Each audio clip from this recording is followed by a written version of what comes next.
Bonsoir à tous les téléspectateurs de la chaîne Géopolitique, je suis absolument ravi de vous retrouver.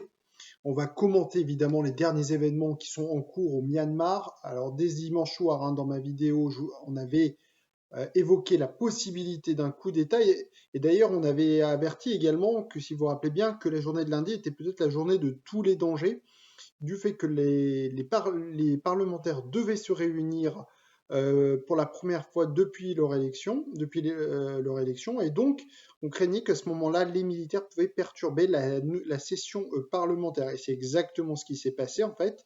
C'est-à-dire que les militaires, en fait, ont pris le pouvoir avant la session parlementaire et ont donc décrété l'état d'urgence au Myanmar pendant un an et promis de nouvelles élections au cours de cette année 2021.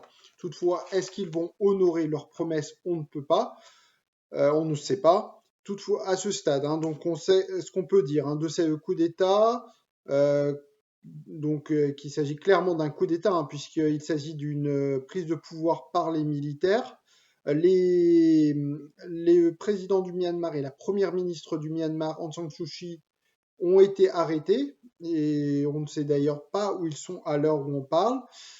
Également, il y a des Internet et les liaisons téléphoniques ont été coupées dans les grandes villes, à Rangoon et à Naypyidaw, la capitale du Myanmar.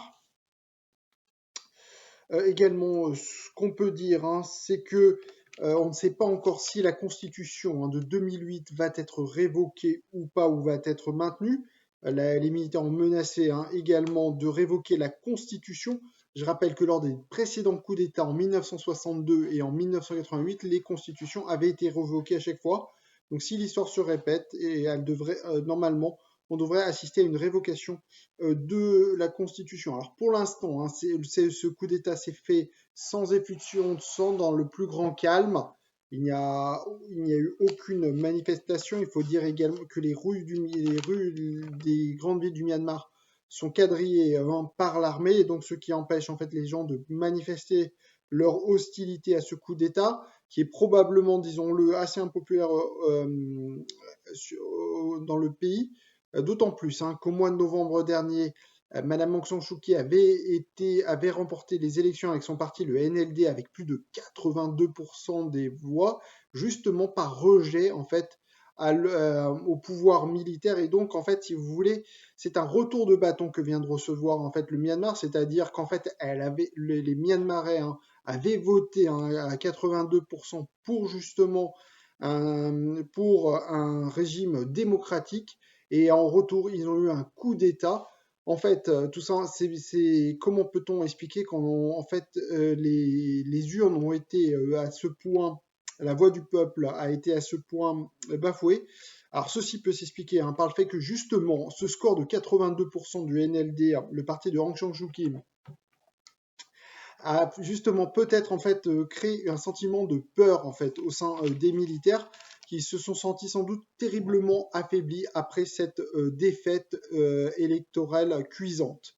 Et donc, perdant en fait leur pouvoir au sein du Parlement, en fait, il ne leur restait plus qu'à saisir le pouvoir, disons, par la force, et a donc imposé une dictature militaire. D'autant plus comme on a dit, ces gens ont peur en fait d'être poursuivis par la justice internationale, comme on l'avait dit dans la précédente vidéo, qu'ils perdent aussi tous les bénéfices économiques dont ils ont hérité ces dernières années. Il faut dire que les militaires myanmarais détiennent une grande partie de l'économie du Myanmar par le biais de deux holdings très puissantes, la MHEL, la Myanmar Economic Holding Corporation, et également la MEC. Vous avez la Myanmar Economic Corporation, donc qui sont deux énormes conglomérats, puisqu'elles détiennent des biens, des participations dans des sociétés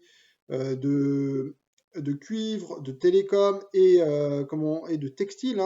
Le Myanmar, comme on l'avait dit en vidéo précédente, est un énorme exportateur de biens de textile, mais également, il ne faut pas oublier que c'est un grand exportateur également de riz. Une grande partie du riz blanc qu'on consomme vient du Myanmar, et donc justement, pour bien conserver, avoir toujours en fait la main mise sur leurs intérêts économiques, les militaires du Myanmar ont donc décidé sans doute de mener ce coup d'État. En fait, si vous regardez bien, c'est la même logique implacable dans toutes les dictatures militaires. En Égypte, par exemple, vous avez exactement en fait la même chose, c'est-à-dire que les militaires contrôlent à peu près une vingtaine de pourcents de l'économie égyptienne, et donc pour bien maintenir leurs intérêts, ils doivent en fait, si vous voulez, pas, ils doivent, en fait, ils s'arrogent en fait le pouvoir politique pour justement préserver leurs intérêts économiques. Et c'est exactement ce même scénario qui a en fait au Myanmar.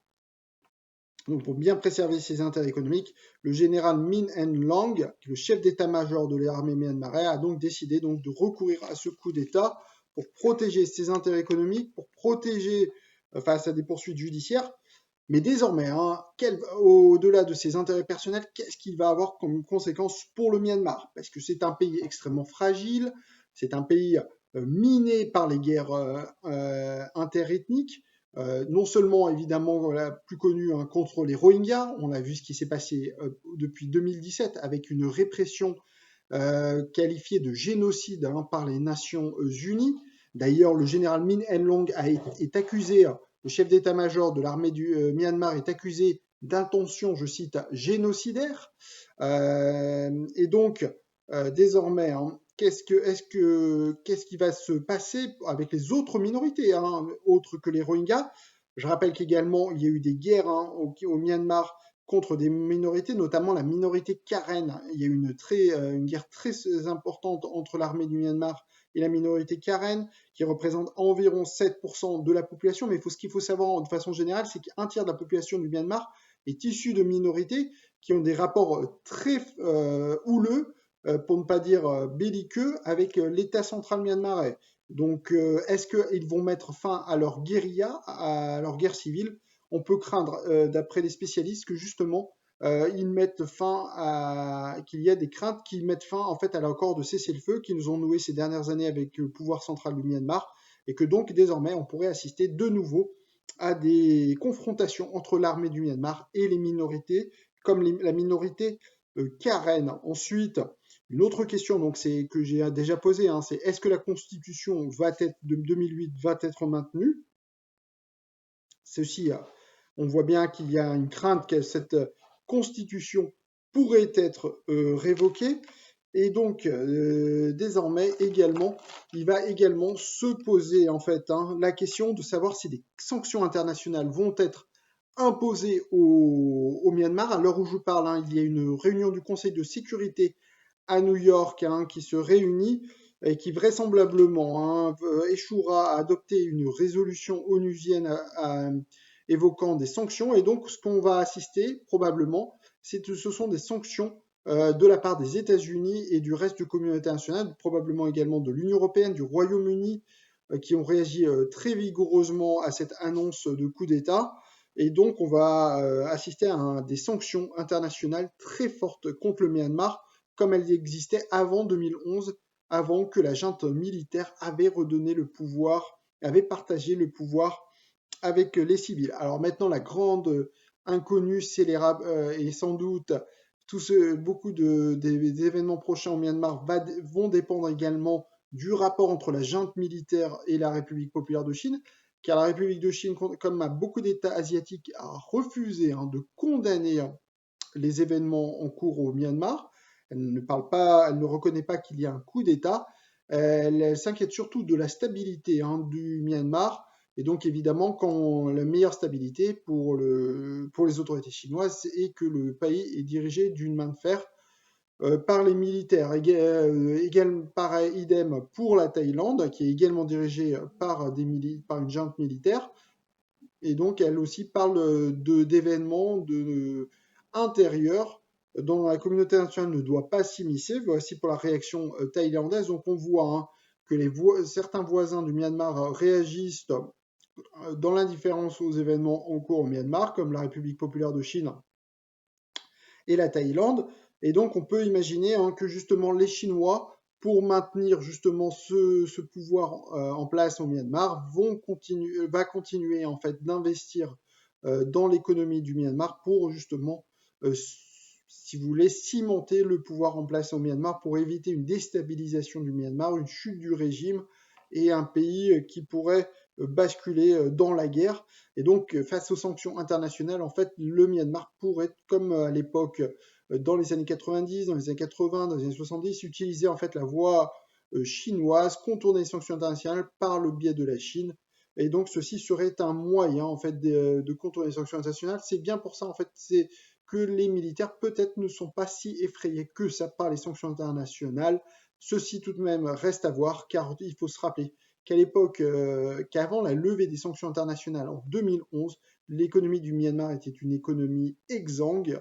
D'ailleurs, en 1988, ceci a conduit à des révoltes. La junte avait dû d'ailleurs remodeler une nouvelle constitution.